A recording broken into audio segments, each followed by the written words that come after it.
We're in Way Media.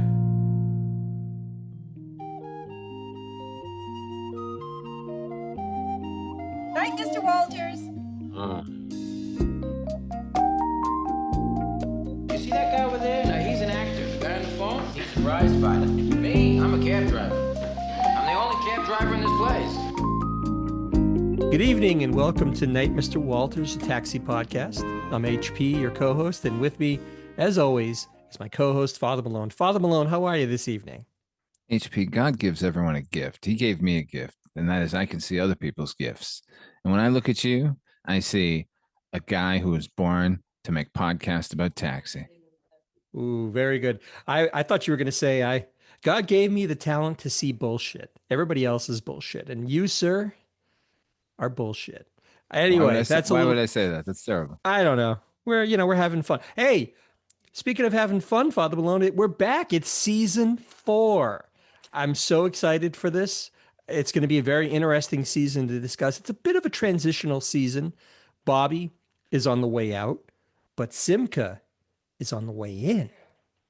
You know, when God opens a door, he also throws open a window and tosses you out of the window, and then hopefully you can get some residuals from Greece. Let's hope so. I don't know how much that really helped Jeff Conaway in the long run. It might have hurt him more than it helped him, but rest in peace, Jeff Conaway. What's remarkable is, and we'll get into this as the season progresses, is that normally when a show, a sitcom, starts swapping out actors, original actors at that, usually the quality, it's an indication that the quality is taking a nosedive, but not in this case. I think we're going to find Carol Kane might be one of the best things ever to happen to Taxi, but we'll talk about that when we talk about it. This episode is going to be Taxi Season 4, Episode 1, Jim the Psychic. The story, now this one we have a story credit in addition to the writing credit, Father Malone. The story is by Holly Holmberg Brooks, and it was written by Barry Kemp and directed, of course, by James Burrows. Was that James Brooks' wife, James Brooks' daughter? Who is that? Father Malone, guess what? You are absolutely right. On target as always, my friend. Holly Holmberg Brooks is, in fact, the spouse, at the time at least, of James Brooks. We know James Brooks, producer extraordinaire. They unfortunately, sadly, were divorced in 1999. But at this point, she was still married to him. So that must be her in to the world of Taxi. Very well spotted, my friend. James Brooks has good instincts because this is a good story. It's true. This is the last episode to be written by Barry Kemp, Father Malone. He brought us such episodes as Why? Memories of Cab. Was he fired? Was there a scandal? No, I'll get to that. He wrote Memories of Cab 804, parts 1 and 2, Elaine's Secret Admirer. Guess Who's Coming for Breathness, one of my favorites, although you didn't like it as much. I guess if he created that episode, then he wrote that episode, he probably did create the characters. That's pretty cool. Finally, he wrote Bobby and the Critic, which we reviewed in the last season. That's a wonderful episode that is. All of them are great in one way or another. So, but you asked, was he fired? No, Barry Kemp would go on to co-create Newhart. He left this show to go do that. I think so, because I think Newhart started in 1982. That's probably a good move, considering this is only going to run another year after this. Once again, the production tree that sort of started with Mary Tyler Moore, we're still seeing those branches spread out. And Newhart is one of those classic sitcoms. What were you going to say? Sorry, I interrupted you. I don't have anything else there. Sorry. All right. Well, then I'll say this is a reminder. We're doing these shows in broadcast order, not in order of filming, of course. We start this episode, Father Malone. We're in the garage. Alex and Elaine are playing cards at the customary table while a spiffy-looking Bobby, he's wearing an open collar shirt and a brown blazer. He sort of vacillates between collegiate look and, Lothario with the leather jacket I find these days. He was a pirate there for a little while too, so Bobby is reading a newspaper while they're playing cards. Tony, enter the lunkhead. Yeah, he's a bit like a Greek chorus in this. Hey, I like the fucking hockey. I like all sports. There's some hockey going on right now. Hey, Louie, did you see that hockey game last night? I did notice, to be fair, I did notice Tony Danza's ass was looking really good this year. I did not notice that. But what I did notice is that your impression of Tony Danza has a lot of Dana Carvey playing John Travolta on It's SNL. entirely what it is. But that's what I hear when I hear Tony Danza speak sometimes. Remember that when Wayne Gretzky was hosting and he was it was in the locker room of the LA Kings and Oh like Jack yes. Nicholson went back. This was on SNL and hey, why don't you put like a big fat guy in the net because no one would score. That would be so weird. It was Dana Carvey doing John Travolta, of course. And then a couple years later, he'd be hosting that show and performing his own version of his own character, Barbarino. Mr. Carter, I thought you was gonna die. I swear. That was the Tarantino episode, Oh no, so to speak. it was a Travolta episode, and they did a Yeah. Reservoir Dogs parody. It was a mashup with Welcome Back, Cotter. Well, welcome back, Cotter. That's right. I think Jay Moore was prominently involved as well. He was one of the writers on that, but he played He was Woodman. Mr. Woodman. Yeah, Yeah, they're torturing Mr. Woodman like the cop in Reservoir Dogs.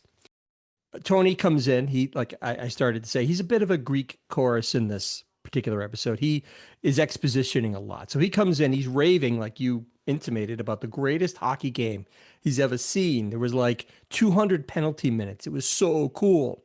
it was like the Islanders or something. I don't know. What are the New York teams? It was I don't. It was the Islanders versus the Flyers. That's what it is. Philadelphia. Oh shit! It was like 31 points and 200 penalty minutes. It was so weird.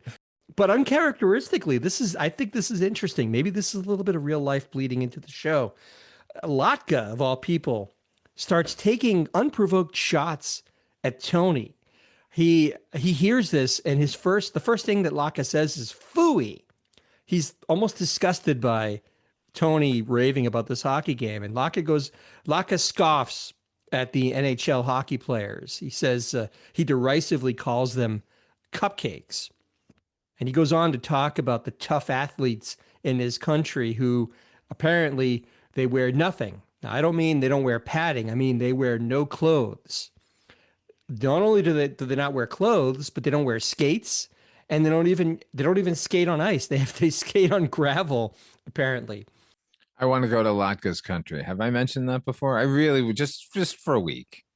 We've had conversations about how perverse his country appears to be. I want to soak it all in. There's a lot of nudity and a lot of people getting subjugated in some way, shape, or form, or put into torturous predicaments. That seems to be like Don't you know, forget what goes on. constant warfare. That's true. He was almost a general in the army back home. It's a little weird, but not a little weird, a lot weird. Let me correct myself there. So this argument between Latka and Tony eventually. Do you think this argument springs from potentially the one between American football and rugby? Where as tough as the American players are, they do kind of come off like cupcakes, considering rugby players are just smashing the fuck into each other. I mean, anybody who's even seen a little bit of rugby on TV, it's brutal. It is like wall to wall injuries, dislocations, things getting broken, concussions. I don't know how regulated that the concussion protocol is in rugby. So it's pretty brutal. I bet they have less concussions than we do though, because they don't run at each other head first. That's true, but they probably have a lot more, broken kneecaps. Oh, sure. I'm not saying that they're not going to be way more injuries over there. I'm just saying that the one particular one we always hear about in America is the concussion and the brain damage. And it might be because they run at each other head first. Yeah, pretty much. It's like literally going through 15 car crashes in a quarter. It's pretty brutal. But you might be right. I think there might be some merit to that. I'd like to see the medical data about rugby versus American football. It's possible that Latka maybe has a point here, but I choose to look at it like we all know, or people are nerds for Taxi like we are. We are aware that Tony Danza didn't exactly get along with Andy Kaufman while they were producing the show. I don't think Tony Danza understood Kaufman. I don't think he liked his comedy. And Plus, he's a they dick. he he's probably, all signs point to him being kind of a dick. But I wonder if that maybe an element of that is present in this argument that they have that takes place in this episode.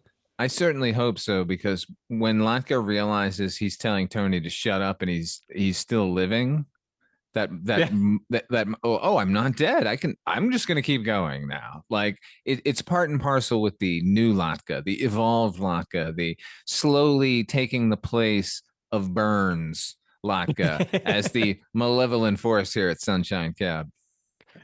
As they're having this argument, there is this element of amusement on Latka's face, and by extension Andy Kaufman's face. It almost seems like it's piercing that fourth wall a little bit, like he's having a little bit too much fun arguing like nose to nose with this brute Tony Danza.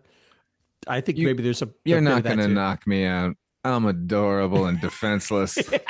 That's I love that. He does say, like, I wrote this down here. I said a bestial Tony even threatens to knock Latka out, but Latka declares he won't beat him up because he, Latka, as you said, is weak and defenseless and cute. And if Tony knocks him out, then no one will like him. So true. It is. So finally, Tony, again, he did this in the Tony and Brian episode. He suggests they cut cards to settle this argument. And I didn't realize until just now that that's exactly how he settled. Remember Brian? He said, "We'll cut cards, and if I win, you leave, and if you win, you get to stay." It's a horrible way to treat this orphan kid, but now he's applying it to Latka somehow. So the At least he's loser, at least he's consistent with his betting strategy. It's always that is just cutting true. cards. I mean, It's easy and it's quick. I mean, it's quicker than flipping a coin even. but you need So, cards is the thing. right. Well, they Luckily, have he's cards always right making there. life-changing decisions in the face of a deck of cards. That's right. Let's let the fates decide. So the loser, the low card, has to shut up for a week. Latka, actually, Tony first draws a queen, and he's really psyched. And Latka draws something that he doesn't say what the card is, but it's clearly not going to beat his queen. In a So he secret twist, he actually drew an ace, but he was relishing the idea of tormenting Tony for the next week. Like usually these B plots, especially at the end, towards the end of last season, they mounted to nothing. But this B plot is great. It's this humorous vein that runs through the whole episode, and it's all Kaufman, and it's all good. If you notice, though, HP, any B plot last year that featured Latka was gold. So maybe they just should have had Latka take the role of all B plots and like involve the other characters in Latka's misadventures. It's true, but the nice thing about this is it doesn't amount to much. In other words, it doesn't really impact the main storyline at all. But Oh, not at it all. is it is funny in its own right, and it gives you a little bit of a distraction from the main plot. Not that it needs it, but it's a very welcome bit of humor, and Kaufman, as always, is on point at every turn. Latka, having lost this cutting cards business, he has to shut up for a week. He shuffles back to the car that he was working on, but not before he mimes what I presume is an obscene gesture back at Tony. He kind of grabs the side of his head or his ear and kind of like like does a flex. Do you know what that was supposed to mean? Well, it's like a sprinkler head, like Yeah. it does Yeah. one of those moves. I don't know specifically what Latka was trying to convey because I don't know what culturally that would mean in his homeland, but I do know that if you slap the back of your head in certain nations, you're telling people that you aren't worth even speaking to. Just look back here. So them's fighting words. Interesting. Maybe I'll take that because it actually makes sense in the context of the scene. Now the newly mute Latka is saying to Tony, perhaps, like, "You're not even worth the words that I want to say." But anyway, that's the first bit of this runner that comes through the whole episode. We'll see more of that. Meanwhile, at this point, Jim has stumbled into the garage and he asks to speak to Alex privately. Can I just say, Christopher Lloyd's performance this year is the performance I think of when I think of Jim. He's really locked it in here. Like the look, just the way he holds himself. Like he could just recite anything in this demeanor and everyone would accept it as Jim. I don't know what it is that it finally like locked into place here, but this is really Jim Ignatowski now. If people are going to do impressions of Jim, they're doing this season's Jim. This is the platonic ideal of Jim Ignatowski. Sometimes he's gone further into the sort of drug-addled part of him. Sometimes he goes into the wedding reverend or whatever, the person who's performing a wedding service. That's a little less drug-addled and more 60s pseudo-spiritual. This, you're right, he kind of locked into the speech patterns, the behavior, the look of Jim Ignatowski, and that's kind of where we stay for the next 2 seasons until the show is over. But yeah, it is kind of weird. Right out of the box, season 4, he's there.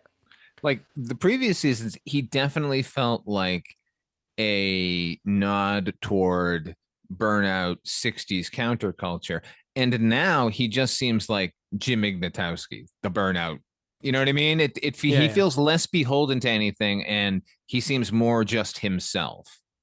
Well, there's no more mythology building about Jim. You know, we've seen previous episodes, previous seasons where we meet people who've known him, and we met his family that all knew him before he became a drug casualty.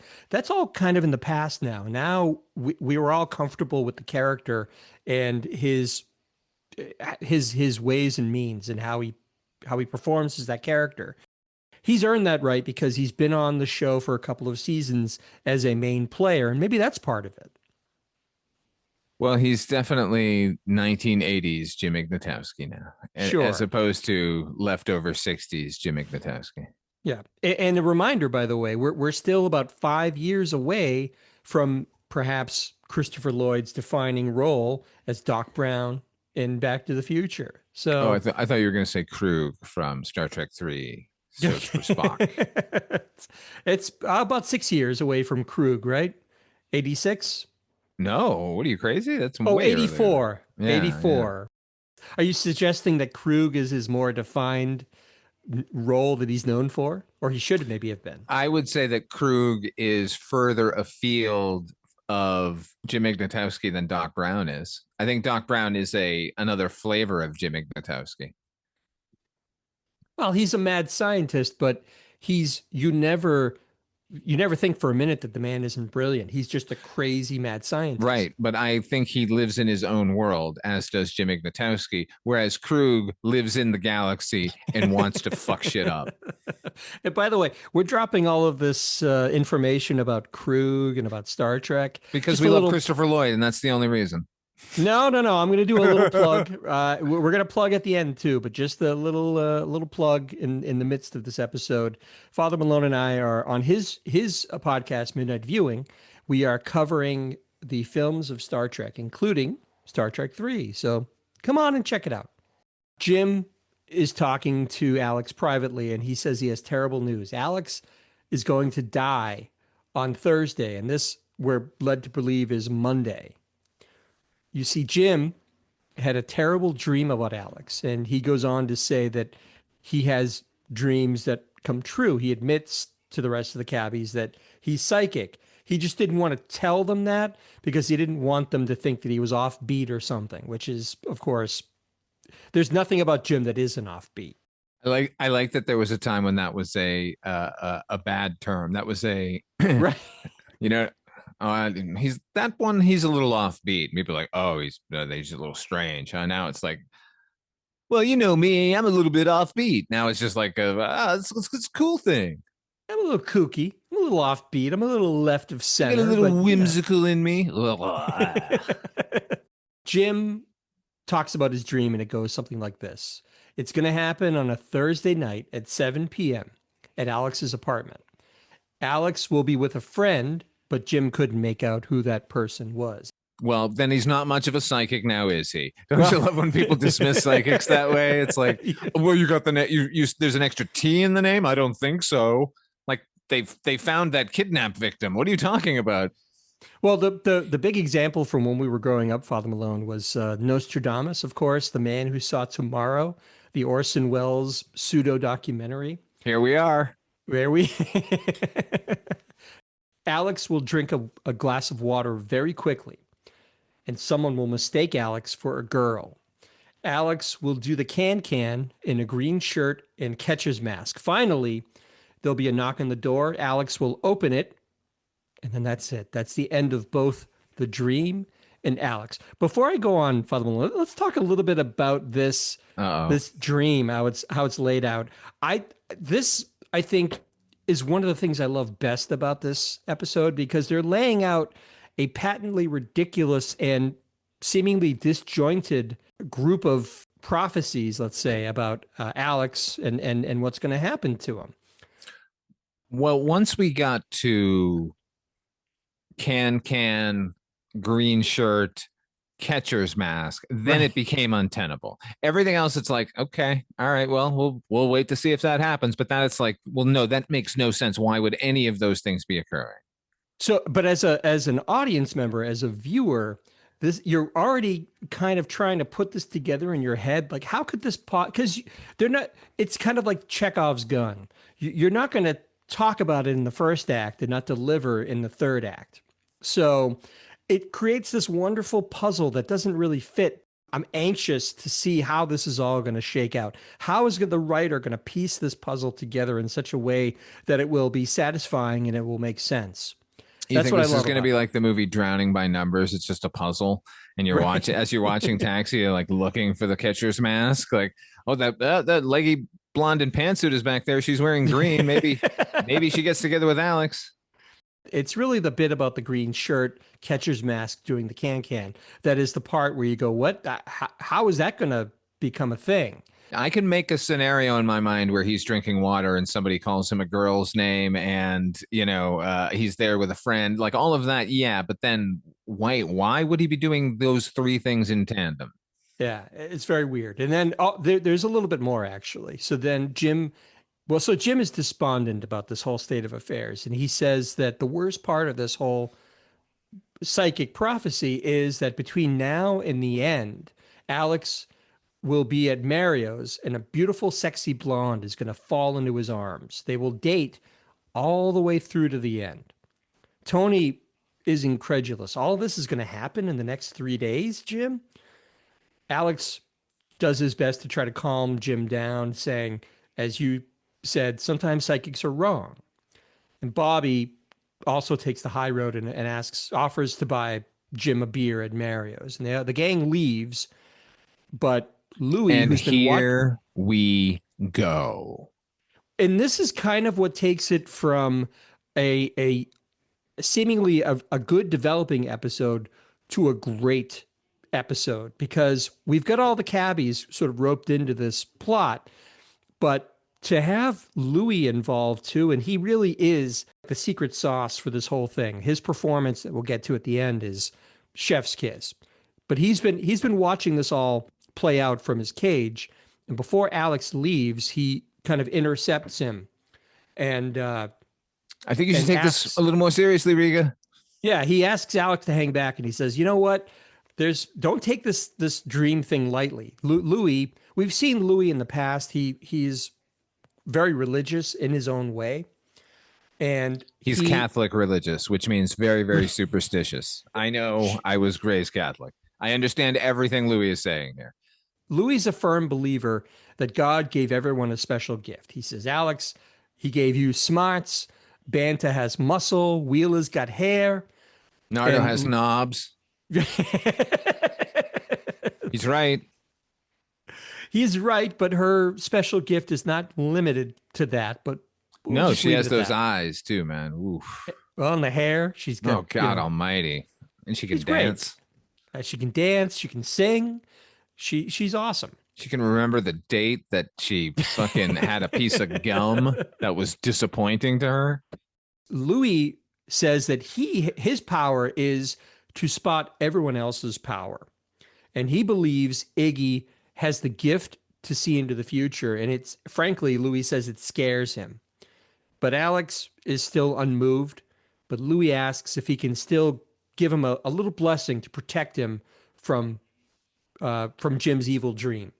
Louis does this thing. It's the evil eye spitting thing. Like, yeah, that's how you counteract the evil eye. Yeah. ah, okay. But it's a real thing. It's like I'm not. It's Oh not yeah, invented no, for the show. yeah, absolutely. That Danny DeVito has witnessed that occurring. Yeah. So We all have. in essence, he spits 3 times on Rieger to try and protect him, and Alex is a little disgusted, but he leaves, and he walks out as we fade into. Now this is something, Father Malone.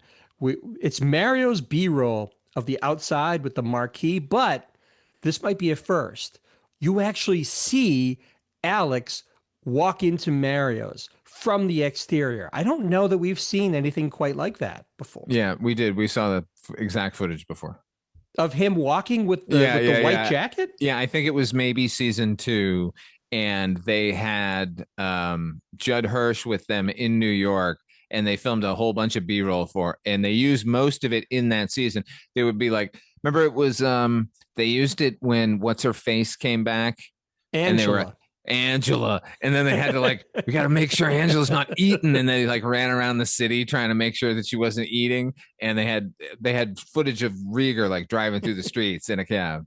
But he had the white Barracuda jacket on. Oh yeah, because they showed him run into Mario's too. So that was like that was part of the him running into different restaurants. Ah, well, I stand corrected because usually we see that B-roll of the Fonzie lookalike taking his friend into Mario's, but that wasn't. Yeah, that was from a different angle. That one. Sure. I'm sure we're going to see that again. I'm shocked that they didn't do any more B-roll. Honestly, I was looking forward to more B-roll this season, and now they've dashed my hopes. Probably not. I think at this point we've gone too far. I don't think at this point in the show's run they're going to do any more new. They should have just gone out onto the streets of Hollywood and just started filming cabs there, and then just start cutting it in. Like, who gives a shit? Alex, we cut inside as Alex joins Elaine, Bobby, and Tony at the customary table inside of Mario's. Tony reminds Alex that this is the place where the sexy blonde is supposed to fall into your arms. Yeah, I'd like to point out that he says sexy blonde by gesturing with his hands in front of him, palms back toward him in the typical gazongas motion. I didn't notice that, but yeah. Fucking Tony, man. Yeah. With a sexy blonde boobs. Like, okay, that's what it equals in your mind. Okay, Tony. Yeah. But then we get a vintage Bobby moment because he laments that the only sexy blonde in the place is him, which I think is a little creepy. I don't know. There's something about that that's creepy to me, referring to himself as a sexy blonde. I would have accepted it had he leaned over and kissed her. Or jumped into his lap. Or at least Rieger said, stay out of my lap. Latka comes in and we're going to continue this runner with him. Oh, yeah. He goes, this might be my favorite. He goes to the table, but because the first card says, tell them it's carolers. Is that a Love Actually? Yeah, exactly. This is where that Love Actually scene came from. The Subterranean Homesick Blues, the same sort of thing. Vandals took the handles. Right. So Latka, he can't, because of Tony's bed, he still can't talk. But in this case, he's brought in a big stack of cue cards with him. And he starts to show them to all the cabbies. The first one says, "Hi, Alex." And you can almost tell the handwriting is so poor that I would bet that Andy Kaufman actually wrote these up himself. Well, I would agree with you, except on the back of each card at the bottom, the prop master has written what that card is, which is ridiculous because the cards are all stacked flat against each other, so he can't tell what the next card is going to be. The first one says, "Hi, Alex," and Alex says, "Hi, Latka," and then he goes to Bobby. The next one says, "Get sick, get well, hang around the inkwell." So he goes through all the cabbies, but when he gets to Tony, it starts out with "Tony?" ? And he just sort of sits there imploring Tony, and finally Tony begrudgingly says, "What, Latka?" Latka reveals the next card, and it's a great drawing of a horse's ass.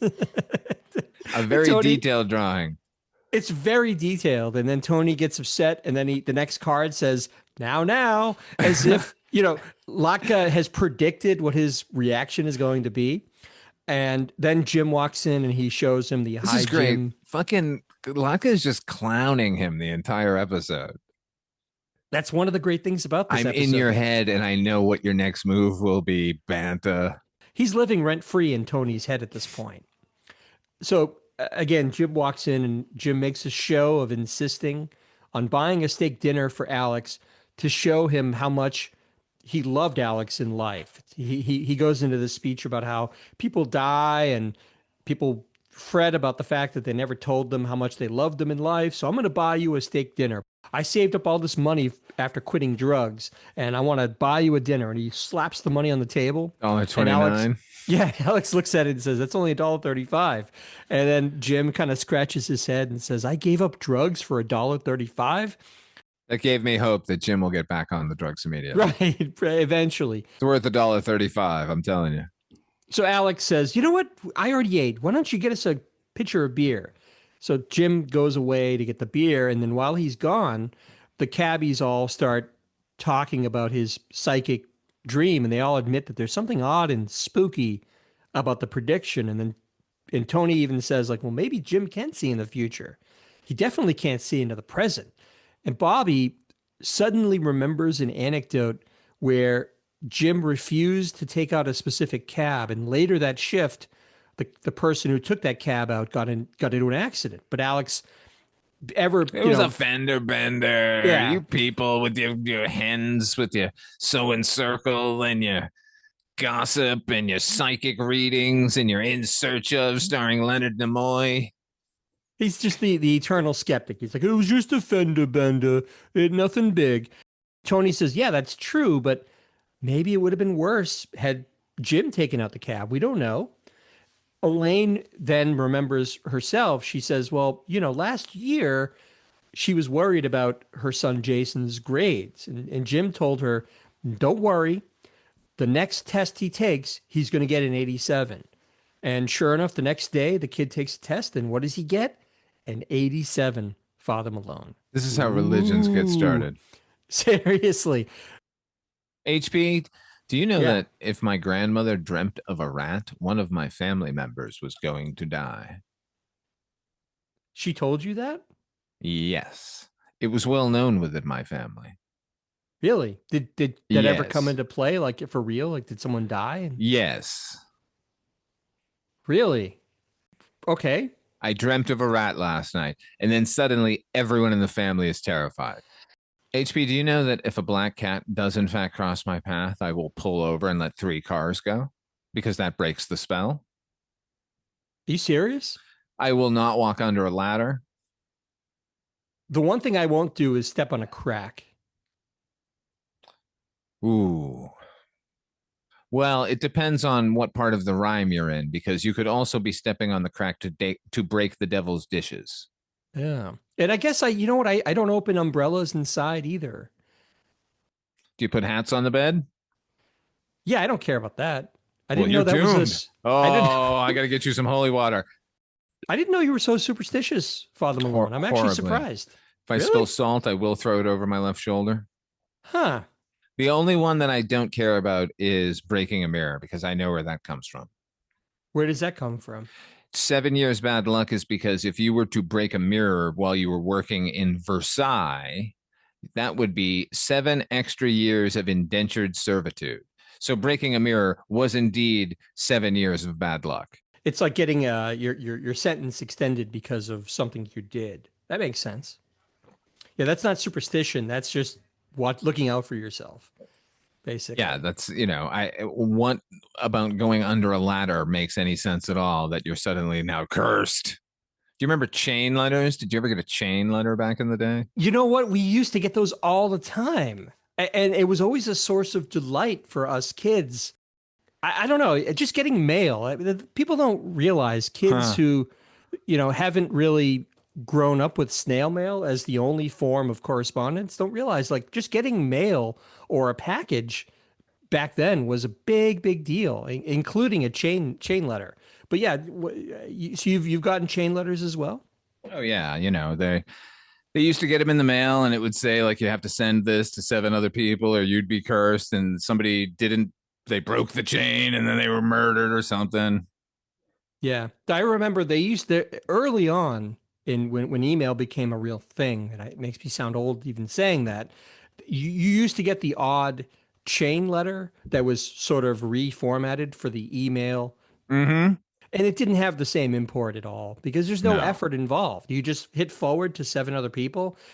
We had to actually, Xerox this letter 6 times or 7 times, get 7 stamps, 7 envelopes, write them out, address it to 7 people. It was a not just a little click of a button.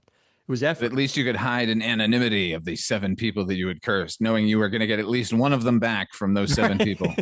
Pretty much, pretty much. But I totally forgot about those. That's funny. At this point, though, Alex, he gets really annoyed at all this chatter about superstition. He refuses to, he says, let's talk about something else. This is dumb. And at that moment, we cut to the bar where two stereotypical drunks are arguing. One of them spills Oy beer vey. on the other one. This is the worst part of the whole episode right here because they're terrible. You can tell that they are first and foremost they are stuntmen because they're going to be called upon to perform a stunt in Mario's. So one of them has spilled beer on the other, and he gets a little uppity, and they kind of shove each other. And then at that same moment, a woman comes walking in, a blonde, as it turns out, walks into Mario's, and And just you as know one, immediately that she too is a stunt she person. too, and I'm going to get to that. I'll talk a little bit about her in a minute. She just as she starts to pass them on their right, one of the drunks shoves the other one into her. She goes ass over tea kettle over a table, and what do you know? She lands right in Rieger's lap. It's actually a very good stunt. It's pulled off very well. We were expecting you. Yeah, that's Tony. She apologizes, and Tony goes, "That's okay. We were expecting you." Now, here it fades to commercial, but here's my side note, Father Malone. I also saw her and said, "Oh, she's obviously a stunt woman. There's nothing about her that doesn't scream stunt woman." Well, in fact, her name is Diane Peterson, and she has done stunt work for TV and movies since about the mid 1970s. You, in fact, Father Malone, have seen her and not even realized it. Oh yeah. Her stunt credits include The Jerk, Airplane, Just One of the Guys, and RoboCop 2. But I mean, I'm talking dozens and dozens of credits. She also acted, not just stunt person, but she acted in an episode of Tales from the Crypt, which you being an anthology, Mute witness to murder. If I yes. recall, she gets murdered in the opening minutes by Richard John Boy Thomas. So she is the one who Patricia Clarkson sees murdered. Correct. Ah, okay. I remember it well. Well, that's cool. I should have known that you were going to remember that, Father Malone. So good on you once again. So we fade into the garage, and Latka pads his way in to the garage, this time he's holding a tape recorder, Father Malone. He presses play, and the recording makes small talk with the other cabbies. Hello, Alex. Alex isn't there. Hello, Bobby. The best part of it is he says, hello, Bobby. Bobby says, hello, Latka. And Latka's recording says, how is your acting career going? And Bobby goes, oh, great. As a matter of fact. And then the recording cuts him off and says, I'm sorry to hear that, Bobby. Like as if he just knows he's going to get nothing but bad news about Bobby's acting career. It's really good. He goes through this whole thing, the same thing with the note cards with all the other cabbies. And then he gets to Tony and he says, Tony, Tony, Tony. He keeps badgering Tony as it's recording. And Tony, finally annoyed, says, what? And the recording starts blowing raspberries over the recording at him, which Bronx is cheer. yeah, it's kind of an archaic thing now. I don't know that it's considered that big of an insult in today's culture. But do you remember raspberries, Father Malone? Oh yeah. Well, of course. It's You know, the most annoying sort of. I never liked them. I never thought they were funny. it was like a big thing on, let's say, Laverne and Shirley. I could see them doing a lot of raspberries to insult people. It always just sort of signaled a fart, and I was never really down with it. Tony eventually he has no choice but to walk away because he knows he can't beat up Latka. So he's chastened. He walks away. Alex rushes in, asks Louis to check him out quickly because he wants to get home. The other cabbies rush over to remind him that today is Thursday, and they're really worried about him because this is the day that Jim's dream is supposed to, all that stuff is supposed to take place. Bobby reminds him that he met the girl whose name is Peggy, just like Jim predicted, and they've been seeing each other every day, just like Jim predicted. Alex asks, what, should he drop everything? Stop seeing Peggy just because of some silly dream? But they all insist, they don't want him to do that. They just want him to be somewhere else than his apartment tonight at 7 p.m. Alex basically says, look, all right, will it make any of you happy to know that I've got a date with Peggy tonight? So I won't even be in my apartment. Does that make you happy? Does that make you feel better? And Alex and the other cabbies leave, and Louis goes to answer the payphone. He's alone in the garage at this point. He picks up the phone, and it's Alex's date, Peggy. And come to find out, he picks it up with a handkerchief because he doesn't want to touch what the cabbies touch. Yeah. It is a good touch. He kind of takes out that hanky, and he's like on a crime scene. He doesn't want to get fingerprints. He's like, ooh, cabby cooties. So we find out that she can't go on the date tonight because she's sick. She has 104-degree fever and projectile vomiting. Louis at this point is concerned because he's been following this whole thing just like everybody else. And he rushes out of the garage, in his words, to save Rieger. So now we cut to Alex's apartment. He's running around getting ready for his date. I think he has his dress shoes in his hands. He's looking pretty spiffy. There's a knock at the door. It's Louis insisting they need to leave. Louis tells Alex about Peggy canceling their date, but Alex insists he's not going to go anywhere. Louis points out that it's Thursday night, it's Alex's apartment, and it's almost 7 p.m. Alex, at this point, is eating pretzels that right near the couch there, and he's talking to Louis and trying to convince him how stupid he sounds. And he starts to cough because he's got a piece of pretzel in his throat, and he goes over and gets a glass of water, and he starts to drink it quickly, and Louis goes, see? You're drinking the water. And Alex yells again that he has no intention of leaving. And just then he gets a phone call. Alex picks up the phone and he says to the caller, no, this is not Mary. Do I sound like I'm Mary? And he hangs up. But that freaks out Louis even more because now, just like the dream, Alex has been mistaken for a girl. I'd like to point out, Louis at this point goes, it's happening, it's happening, it's happening. It's happening, Riga. And he, at this point, he's physically trying to shove Alex out the door bodily. But Alex says, and this is prime Judd Hirsch / Alex. He kind of gets on this high horse and he says that, if he walks out that door, he's violating everything he believes in. He'd be ceding control of his entire life. He's going to live his future. He's not going to be afraid of it. Alex walks off screen to his bedroom while Louis is still saying, cut out the crap. Let's get out of here while you still got time. Alex says, tempt fate?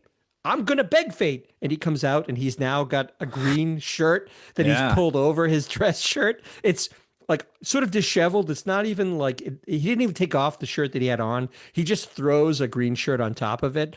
And Louis like, green, green, green. And he's just freaking out all over the place. And he's pleading with Alex, don't tempt fate.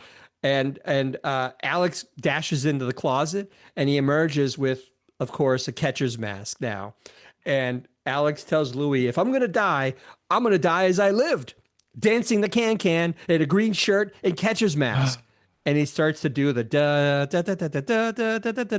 All the while, Louis is just freaked out of his mind. He's yelling, he's pleading, he's begging. He doesn't want this to take place. He's begging him to stop. Finally, the clock, Rieger's clock on the wall tolls for 7 p.m.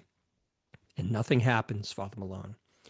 Alex and Louis sit down, try to calm down on the couch, and Alex tries very calmly to get Louis to admit that this was just a ridiculous, superstitious thing. But as he's talking, there are several exceedingly heavy raps at the door, which I think is a little weird considering what we're about to find out. And it's But funny it doesn't because allow Louis to grab a pillow and go, I almost apologize. yeah, he's like, oh, you stink. I almost apologized to you, Riga. So they get up. Louis refuses to let Alex open the door, but again, Alex being Alex, he's like, I have to see what's through that door, Louis. I have to face it. So Louis does And now this thing. in a great in an episode filled with great moments, that choices that Danny DeVito is making. As Alex opens the door, he grabs hold of the chain, the security chain, as if that's going to protect him somehow. It's like, all he's got, and he needs something. Alex opens the door to reveal a Girl Scout selling cookies. And when Louis sees this girl, he shrieks. He starts to shriek, which makes the girl start to shriek, which makes him shriek even more. The girl throws the cookie boxes up in the air, about 3 or 4 of them, and runs away. And then Alex looks and says, look, Louis, it was a girl selling sugar cookies. And he even gives Louis one of the boxes to make him feel better. And well, it's sugar cookies. It's his favorite. It's his favorite. Just one for me, 3 for you. I love that he called that out because there's 4 boxes. Alex gives him one, and he's like, "What? Only one for me?" Alex says, "Hey, Louis, thanks for coming out." But before he leaves, Louis confesses, not that he needs to, but he confesses to Alex that he was pretty scared. But Alex, he says, you got guts. You're a rock, Riga. And once Louis leaves and the door shuts behind him, Alex lets out this sigh of relief, giving you this indication that, you know what, maybe he was when all was said and terrified the done, whole he was time, terrified too. Yeah. So that's effectively the end of the episode. We get a little bit of a button at the end of it, which I didn't think amounted to much, where it's like the next day, let's say Jim's in the garage, Alex comes in and says hi, and Jim is convinced that he's a ghost because of course he must have died. A courteous ghost. Yeah, everything that Alex says, he puts a different spin on the ghost, like, you know, a courteous ghost, a ghost who can drive a cab. It doesn't really go anywhere, whatever. It didn't hurt things or help things either way. That's the end of the episode. So now, Father Malone, that's the end of Jim the Psychic. Now we're going to talk about yellow lights. What does a yellow light mean? Reminder to our listeners, we score on a scale of 1 to 5 yellow lights. 1 is the worst Taxi episode, and 5 is the best Taxi episode. And as is our custom, Father Malone, we're going to throw it to you first. What do you give Jim the Psychic? Let's start the season right with five yellow lights. 5, right out of the box. Really? I laughed so hard during this episode, more than I think I've laughed at any other episode of Taxi. This is my new favorite episode of Taxi. And I know it's worth 5 yellow lights because then this afternoon I watched it again and I laughed just as hard. So, I mean, look, I think the writing is smart here. I think the characterizations are all good. Obviously, there aren't enough interactions with the cabbies, which ordinarily is a prerequisite for getting 5 yellow lights, that everyone sort of gets their beat. But the B plot is so fucking funny, and Danny DeVito's performance is so fucking great. I want him to. Did he win any awards for this show? Did he win any Emmy awards for this goddamn show? Because he deserves it for this episode. I haven't laughed that hard in years. I am 100% in agreement with you on this. I gave this 5 yellow lights as well. This is easily a top 5 all-timer Taxi episode for me. It's one of the episodes I think I've rewatched most often because it's never not funny for me. Just like you, every time I turn it on, I get a laugh from Louis. I love there's something about the pairings of Rieger and Jim and Rieger and Louis. And we get a little bit of the, maybe not as much of the other cabbies sprinkled in, but they're there. There's some funny stuff. The thing with Latka versus Tony and the battle of silence is really, it's so much funnier than any other B plot has any right to be. And as I said earlier, it doesn't really add anything to the main plot, but it's its own thing. It's funny without being uh, annoying or out of place. We've had B plots that go nowhere. This one rocks. Yeah, and I love how we talked about this, the ridiculous nature of Jim's dream and how it's described, how it all becomes concrete by the final scene. And I gotta say, it's a little ironic that Rieger, someone who prides himself on self-determination, would basically choose to follow Jim's dream to the letter at the end. I mean, he essentially, that's what he does. He gives himself over to this psychic dream, this prophecy, in a way that I don't think he really understood at the time. I think he needed to do that, though. He needed to not be ruled by superstition. And because the superstition was being so forcefully made clear that it was real, that more than ever he needed to make it a self-fulfilling prophecy and take the power away from it. It's such a funny episode. It's laughs from beginning to end, and it's a wonderful way to kick off the fourth season of Taxi. They're still firing on all cylinders, in my opinion. So it's 5 yellow lights from me, 5 yellow lights from Father Malone. That's gonna do it for this episode of Night, Mr. Walters. Father Malone, where can folks find you when you're not clocked into the garage? I do a show called Midnight Viewing. Check out Midnight Viewing. It's on a couple times a week, and we look at everything that comes out new, and we look at horror anthology television. And HP here and I take on special assignments. We're currently, as we mentioned earlier, covering Star Trek Fest. Star Trek movies. We love them. So good. So good. So like Father Malone said, I am in the midst of Trek Fest with Father Malone and really enjoying that a lot. We're covering that whole franchise of Star Trek, original series, Next Generation, everything. We're going to cover it all for you folks. I also host the Noise Junkies Music Podcast, and I have a Bandcamp site, hpmusicplace.bandcamp.com. So, folks, thanks again for listening. Welcome to season 4. So glad to have you aboard again. Please feel free to subscribe to this podcast, write a review, or rate us. We'd love to hear from you. Speaking of which, if you want to send me an email, you can send it to hpmusicplace@gmail.com. For Father Malone and myself, thanks again for listening, and we'll see you next time.